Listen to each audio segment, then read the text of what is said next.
कुदरत हमेशा खुद को बदलती रहती है, लेकिन हम लोग कुदरत के सभी बदलावों को महसूस नहीं कर पाते। विशेष रूप से ऐसे बदलाव तो बिल्कुल भी नहीं जिनका सीधा प्रभाव हम पर नहीं होता।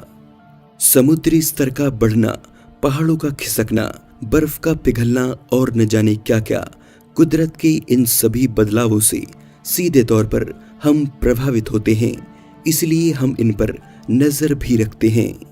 लेकिन यही कुदरत समय के साथ कितनी बदलती जा रही है, इसका हमें जरा भी अंदाजा नहीं है।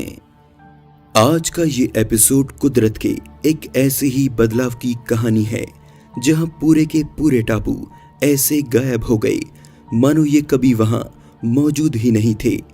कई सदियों पुराना इतिहास लिए इन टापुओं का अस्तित्व अचानक पूरी तरह से मिट गया।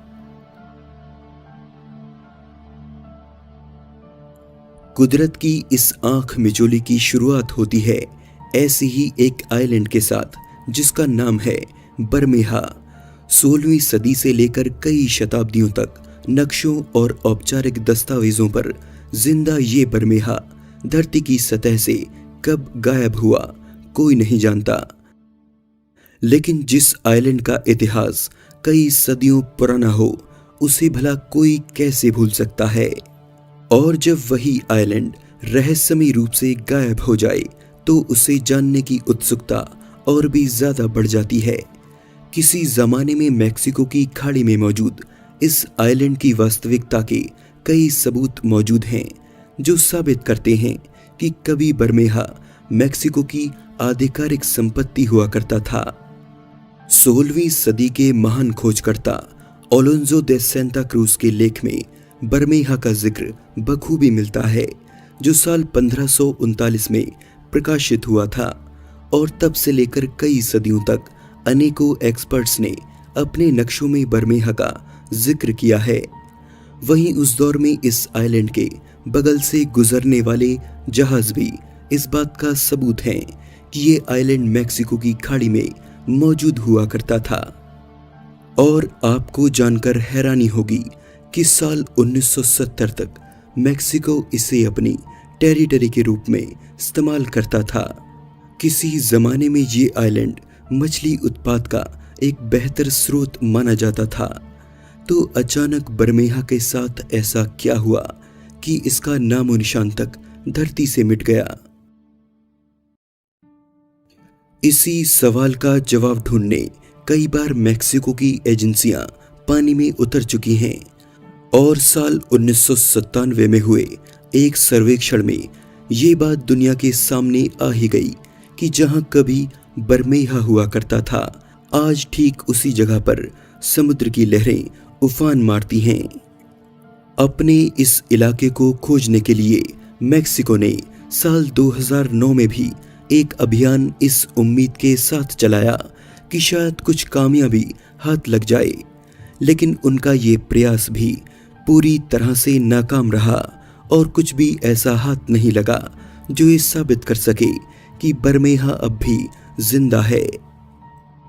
इस आइलैंड का रहस्य तो अभी तक अनसुलझा है, लेकिन लोगों में इसे लेकर बहस जारी है, जहां कई लोग मानते हैं कि ये आइलैंड पूरी तरह से काल्पनिक है, जिसे मैक्सिको ने अपने दुश्मनों को भ्रमित करने के लिए कई सदियों तक नक्शों पर दिखाया। वहीं मैक्सिको का इल्जाम है कि बरमेहा पर मौजूद तेल के कुओं के चलते अमेरिका ने अपनी एजेंसी CIA के द्वारा इसे नष्ट करवा दिया। सदियों तक नक्शों में दिखाया जाने वाला ये टापू आखिर कहां गायब हुआ, ये कोई नहीं जानता। बरमेहा की तरह ही एक और आइलैंड है जिसके अस्तित्व को लेकर इतिहास में काफी बहस हो चुकी है। सेरा एन आइलैंड की खोज का दावा एक अमेरिकी कंपनी ने साल 1959 में किया था, जो पेशे से एक गुआना कंपनी थी। गुआना एक प्रकार की प्राकृतिक खाद होती है जो चमगादड़ और अनेकों चिड़ियों के मल से बनती है और अमेरिका के अनेकों टापुओं पर मौजूद है। दरअसल अगस्त 1856 में अमेरिकी संसद में एक कानून पारित हुआ जिसका नाम था गुआना आइलैंड एक्ट। इस कानून के तहत अमेरिकी सरकार ने अपने नागरिकों को यह छूट दी कि वे किसी भी आइलैंड पर जाकर निवास कर सकते हैं, बशर्ते वो किसी दूसरे का इलाका या पहले से ही किसी का निवास ना हो। फिर क्या था, अमेरिका के पास मौजूद आइलैंड्स पर कब्जा करने की जैसे होड़ सी मच गई, जिसमें इस गुआना कंपनी ने भी एक आइलैंड पर दावा किया और उसका नामकरण सेरा एन के नाम पर कर दिया। 19वीं सदी तक तो इस आइलैंड पर किसी का ध्यान नहीं गया, लेकिन 20वीं सदी में यह आइलैंड अपनी एक विशेषता के चलते दुनिया की नजर में आ गया, और वो विशेषता थी इसकी लोकेशन। दरअसल कई खगोल वैज्ञानिकों का मानना था कि सूर्य ग्रहण की सटीक निगरानी के लिए लोकेशन के आधार पर ये टापू एक आदर्श जगह साबित हो सकती है। लेकिन जब साल 1932 में जर्मन वैज्ञानिकों की एक टीम इस आइलैंड की खोज में निकली तो कुछ ऐसा हुआ जिसकी उन्हें उम्मीद भी नहीं थी। ऐसा कोई आइलैंड उस लोकेशन पर दूर दूर तक नहीं था।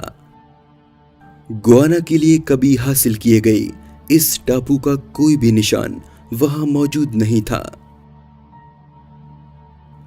साल 1937 में अमेरिका ने भी यूएस पैसिफिक फ्लीट के नाम से अपना एक दस्ता इस टापू की खोज में रवाना कर दिया।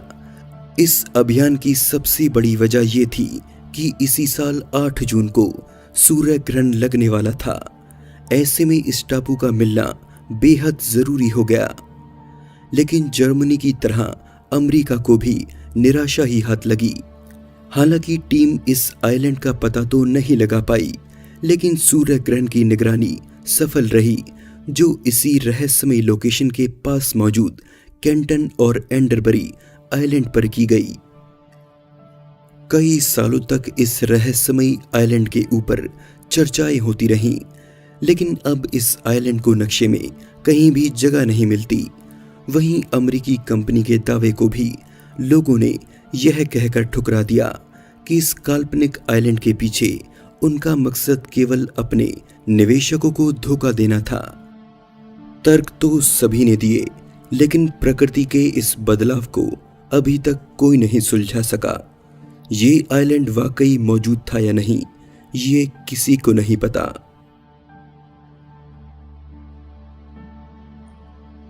दोस्तों, आज के इस एपिसोड में बस इतना ही।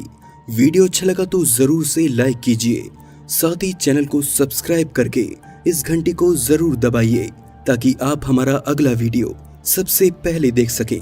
मैं हूं आपका दोस्त विशाल। फिर से मिलेंगे एक नए एपिसोड में। तब तक के लिए नमस्कार।